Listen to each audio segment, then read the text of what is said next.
Welcome to ఏం జరుగుతోంది. నా పేరు కోపల్ల ఫణికుమార్, తెలంగాణ ఫెడరల్ నుంచి. ఇప్పుడు ప్రధాన రాజకీయ పార్టీల దృష్టి అంతా సింగరేణి మీదే ఉంది. ఎందుకంటే దీనికి రెండు కారణాలు. ఒకటి, సింగరేణి గనులు ఉన్నటువంటి ప్రాంతంలో సుమారుగా 4 పార్లమెంటు నియోజకవర్గాలు, 12 అసెంబ్లీలు ఉన్నాయి. వీటి మీద బాగా పట్టు సాధించాలి అని ఒకవైపు బీఆర్ఎస్, ఒకవైపు బీజేపీ గట్టి ప్రయత్నాల్లో ఉన్నాయి. వీటిల్లో కాంగ్రెస్ ఇప్పటికే మెజారిటీ సీటు గెలుచుకుంది.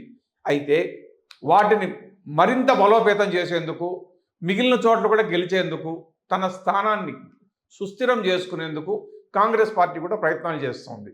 ఇందులో భాగంగానే ఈ నెల 13, 14 అంటే సోమవారం, మంగళవారం నాడు బీజేపీ కొత్తగా సింగరేణి భరోసా యాత్ర అనేటువంటి ఒక ప్రోగ్రాము మొదలుపెట్టింది. ఇది 2 రోజుల పాటు కొనసాగుతుంది.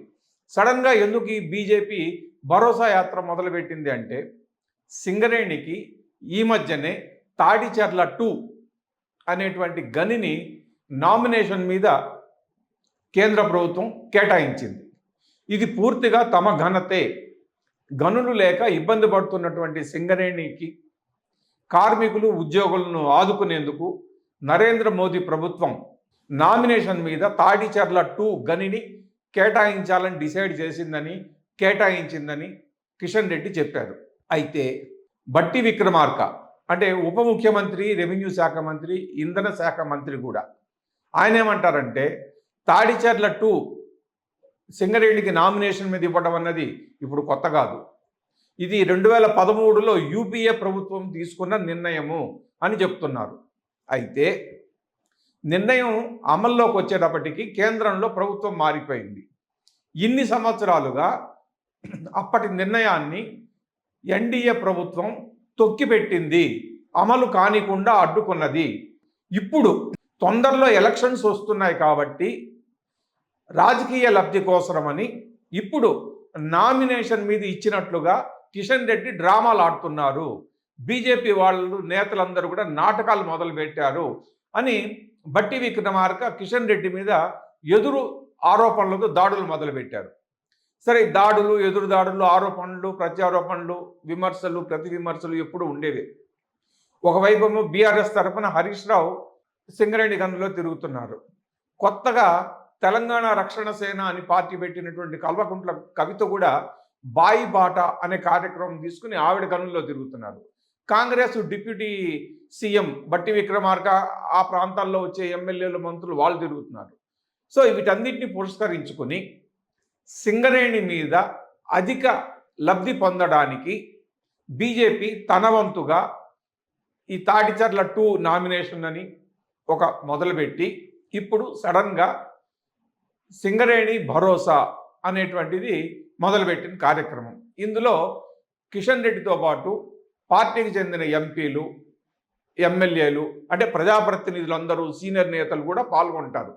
ఈ కార్యక్రమానికి సంబంధించిన వివరాలు ఏంటో చూద్దాం.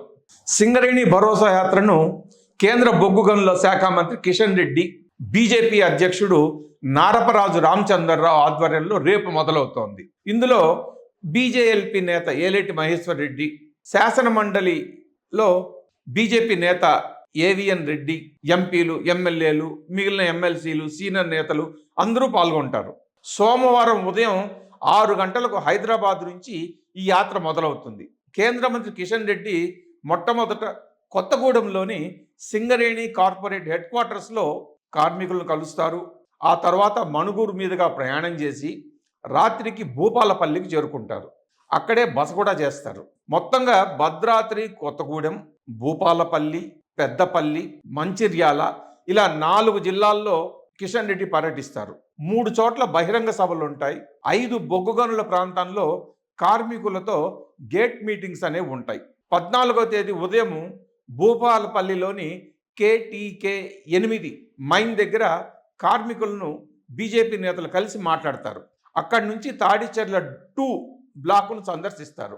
ఆ తర్వాత గోదావరి ఖనిలోని ఓపెన్ కాస్ట్ మైన్కి వెళ్తారు. ఆ తర్వాత మంచిర్యాల జిల్లాలోని శ్రీరాంపూర్ SRPC 3 గనిని కూడా సందర్శిస్తారు. చివరగా మందమర్రి, చెన్నూరు నియోజకవర్గంలో జరిగే భారీ బహిరంగ సభతో ఈ 2 రోజుల యాత్ర ముగుస్తుంది. మొత్తం మీద బీజేపీ వాళ్ళు చాప కింద నీరులాగా ఒక పద్ధతి ప్రకారం, ఒక వ్యూహం ప్రకారం సింగరేణిని కమ్ముకోవడానికి ప్రయత్నాలు చేస్తున్నారు. ఎందుకంటే సింగరేణి వ్యాప్తంగా ఉన్నటువంటి అన్ని జిల్లాల అధ్యక్షులు, సీనియర్ నేతలు వాళ్ళందరూ కూడా ఒక తాటిపైకి వచ్చి కార్యక్రమాలను ఎప్పటికప్పుడు పర్యవేక్షిస్తూ పదే పదే రకరకాల కార్యక్రమాలతో కార్మికుల్లోకి, అలాగే వాళ్ళ ద్వారా చుట్టుపక్కల మిగతా వాళ్ళ జనాల్లోకి బీజేపీని తీసుకువెళ్ళాలి, బీజేపీని బలోపేతం చేసి ఎమ్మెల్యే పదవులు, ఎంపీలు అన్నింటినీ కూడా రాబోయే ఎన్నికల్లో ఖచ్చితంగా గెలుచుకుని తీరాలి అన్నటువంటి ఒక వ్యూహంతో బీజేపీ ముందుకెళ్తోంది. మరి బీజేపీ వ్యూహాలను అటు తెలంగాణ రక్షణ సేన, బీఆర్ఎస్, కాంగ్రెస్ ఏ విధంగా ఢీకొంటాయో చూడాలి. Thank you.